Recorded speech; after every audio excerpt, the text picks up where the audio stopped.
Hey everyone, Alex here, just taking a moment to let you know that today's episode is sponsored by Maltopia. Maltopia is a multimedia dark fiction company that creates flash fiction, novel-length serials, artworks, YouTube content, and even a podcast, all tied to the single titular world of Maltopia. The small creative team behind Maltopia have worked hard to create a diverse collection of original horror and dark fiction that spans subgenres from dark fantasy and dark sci-fi to weird fiction and beyond. It explores our world in the aftermath of the Great Darkness of 1999, a year-long global amnesia that not all survived. This post-darkness world is a horrific version of its former self, where madness spreads like plague, nightmares come alive, and the very landscape itself lies twisted by unknown forces. If you're a fan of dark literature and graphic novels, then this is definitely worth checking out. So why not head over to maltopia.com and give it a go? That's MAELTOPIA.com, and show them just how much you appreciate them supporting the Magnus archives.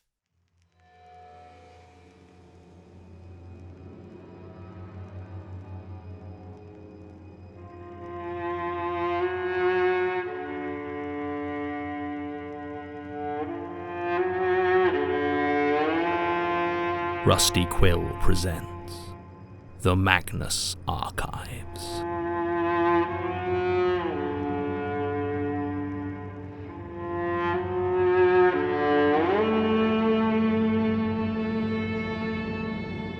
Episode 165, Revolutions.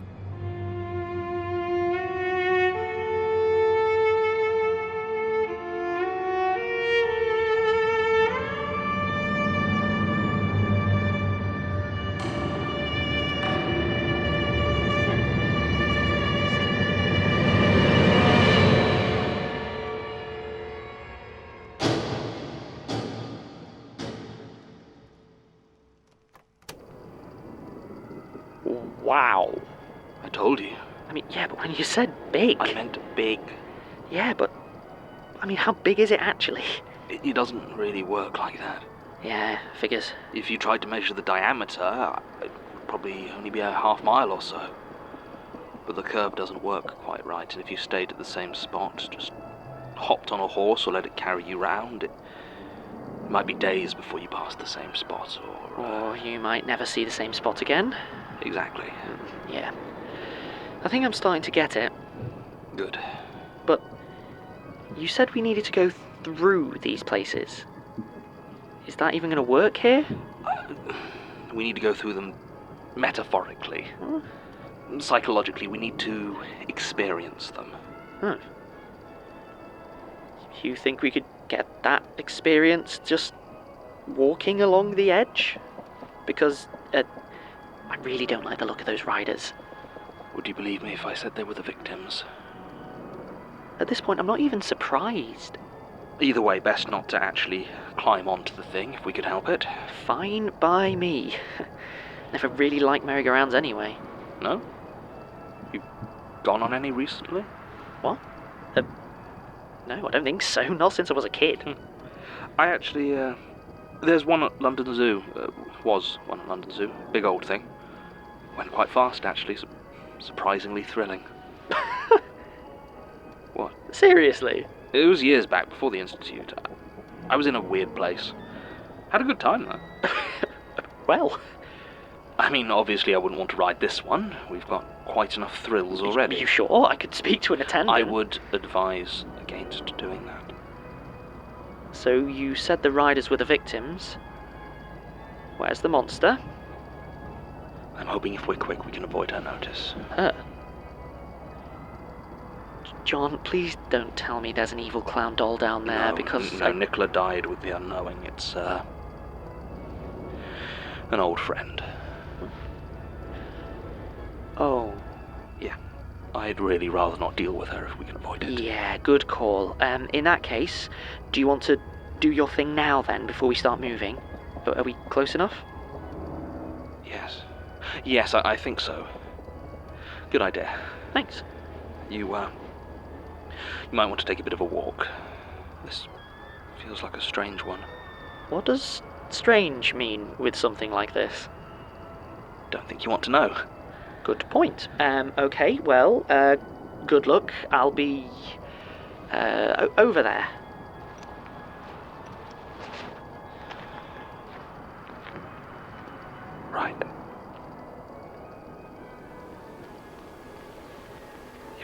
face is not your face, is not your face. Around the curling carousel it twists in place to take from you and all the tattered stolen souls whose sense of me is swollen and distended into nothing.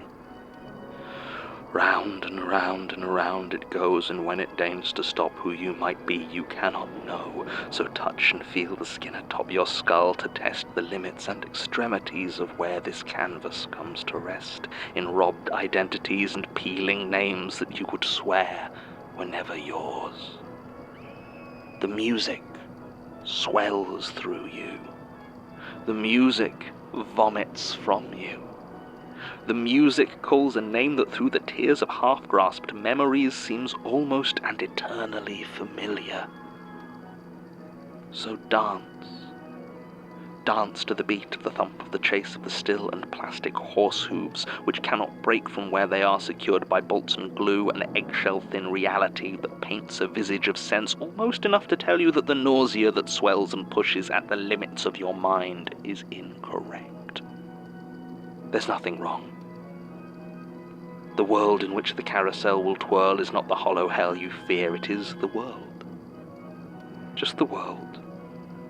A world where if you'd wish to have a name, it must be stolen, carved and pulled full bloody from the frame of others who would wish in vain to hold their selfness close.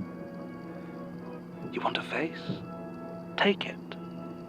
There are so many here, and those who cannot hold them, well, whoever chose to give them such a gift must take the blame, knowing they could never keep it in a world of so much thieving strangeness. And soon enough they will forget they ever even had one, rest assured. It's best to step the dance and keep your face secured as much as you are able. Just keep running. Your feet, or are they just the shoes with emptiness within, will pound upon the creaking wood of carousel top, or perhaps the only ground there's ever been, so struggle not to look behind, though can you trust your eyes to tell you quite what it might be that dogs your steps, and see the poor procession of those gory, faceless wretches who have lost possession now of all their treasured once identities to those who are now them? Like you. You tire of the chase, of course, the fire and all relentless pace of competition, reaching for a name, identity, and face as long since worn through all reserves of hard, enduring vigor in you. Yet still you only stay a self while willing on your aching legs that feel like breaking just to keep you forward of the frenzied fray of hazy clawed who are yous. So run. Just run. And listen to the music of your panicked flight from those who long to take what you have stole from those no longer worth a name. Ever onwards forward on the curling path of merry-go-round that's twisted, wound, and spinning in its harrowing sound of organ-piping circus tunes that merrily hound the steps of your escape, could you turn a thought and burn your lead on your pursuers, an angle change a charge now perpendicular to your intended line of best retreat, and stake it all on one last hope, your bruised feet pounding to the edge, the boundary? Don't stop the ride, but you still want to get off. But no, for all the dreams of bounding, leaping off into the great unknown, you see the ring of broken, mewling wretches who have shown the sting that comes with such rejection of the truth, so seldom spoken, yet inside you all, that there is no way off the merry-go-round. And so perhaps the twirling round that pushes all who passenger the carousel might help you stay ahead, and so you seize the rough and peeling pole of ancient wooden horse, ignore the sloughing, screaming wood that comes away in clumps, and grip the saddle hard, in hands that should be clean but now have never seen a day they were not caked in glue and slaked with blood of all the robberies existence deems the only way to live. Ride away. Just ride away. Up it goes.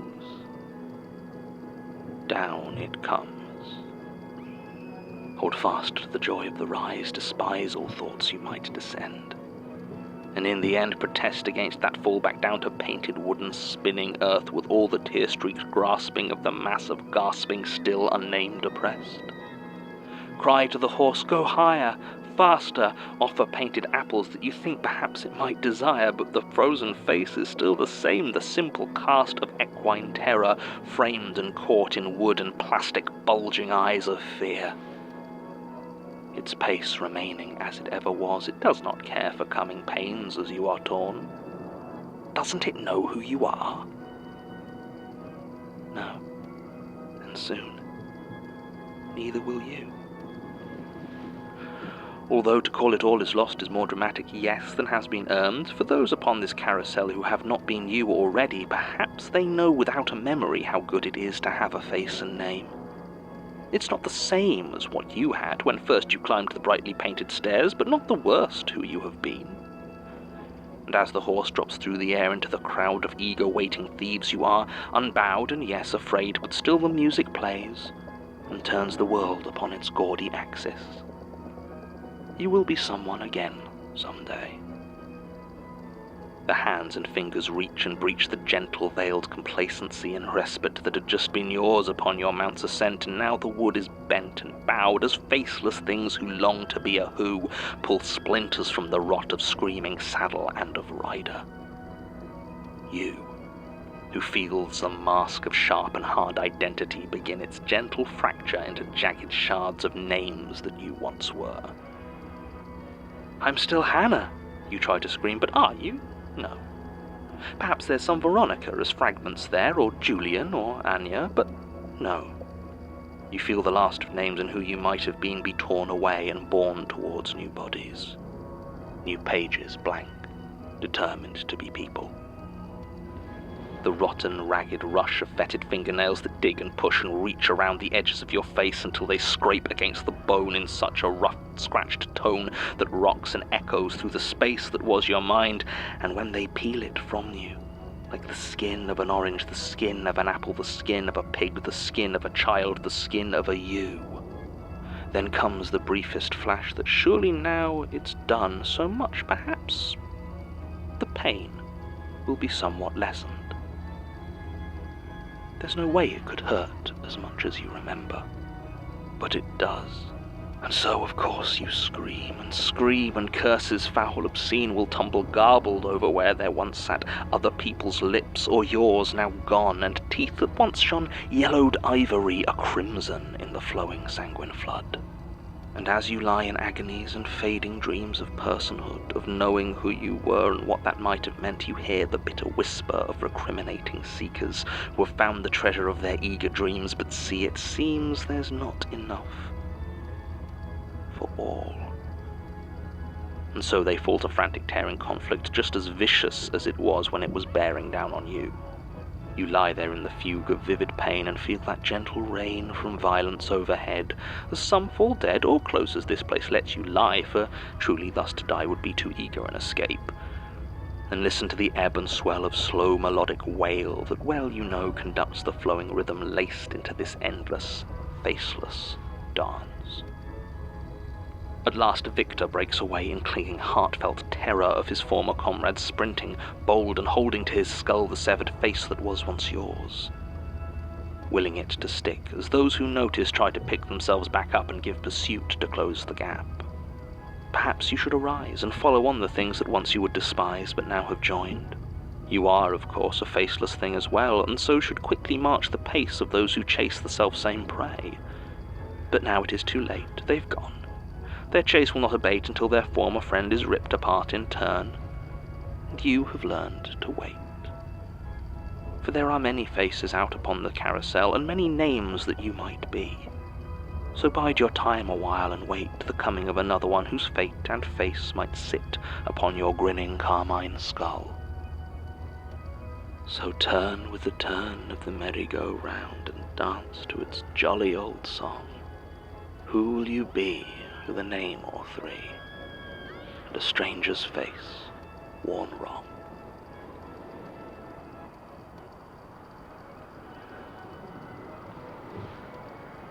End recording.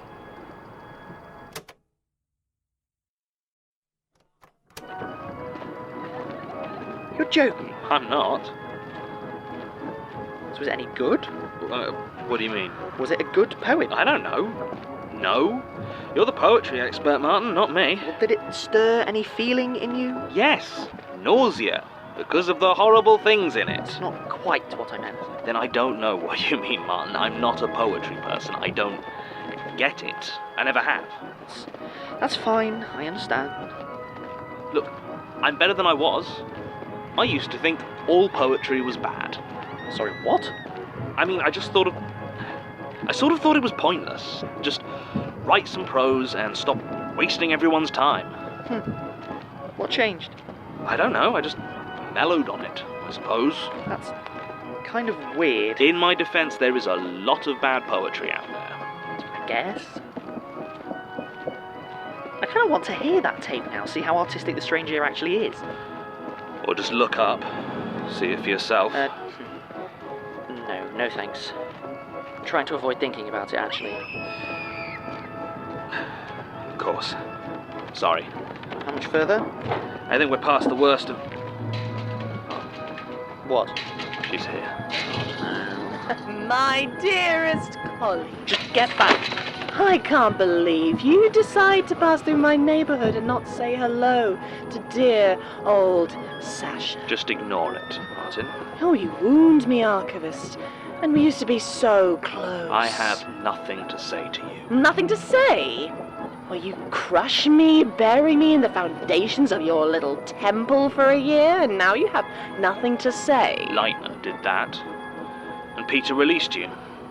All I've done to you is to not die. Oh, and I would say that is quite rude enough. Leave us alone. I won't warn you again. What if I let you choose this time? Which one of you would I wear next? Martin looks very comfortable, positively roomy. Or wouldn't you agree, Archivist? John, do we need to run?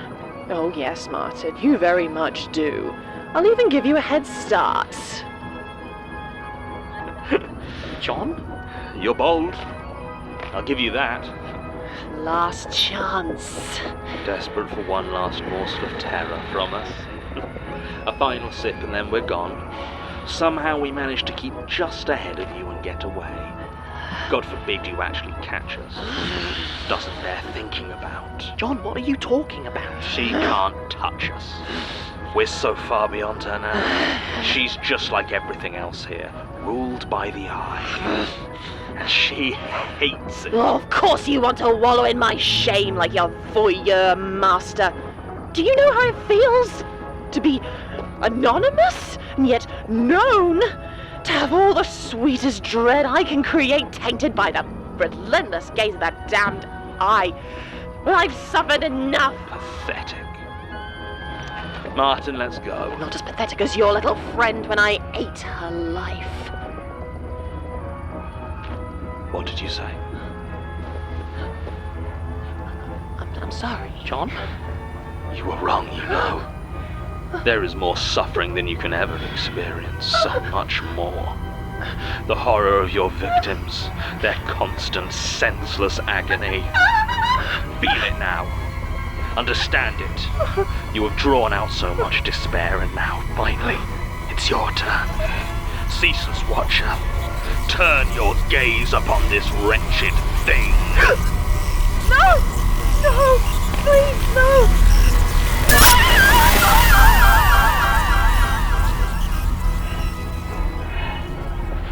Whoa! What was that? I destroyed it. Killed her. Are you kidding me? You obliterated her. You smoked her. We should go. What about the merry-go-round? With her gone, is it still I don't going know. Yes, you did. I don't want to know. We need to go, please. Oh, okay. All right. Lead on.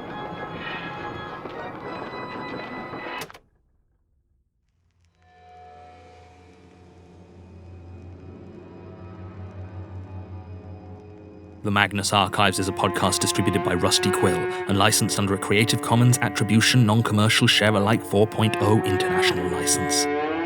Today's episode was written by Jonathan Sims, produced by Lowri and Davies, and directed by Alexander J. Newall. It featured Alexander J. Newall as Martin Blackwood, Jonathan Sims as the Archivist, and Evelyn Hewitt as Not-Sasha. To subscribe, buy merchandise, or join our Patreon, visit rustyquill.com. Rate and review us online, tweet us at The Rusty Quill, visit us on Facebook or email us via mail@rustyquill.com. Join our community on the Discord via the website or on Reddit at r/the Magnus Archives. Thanks for listening.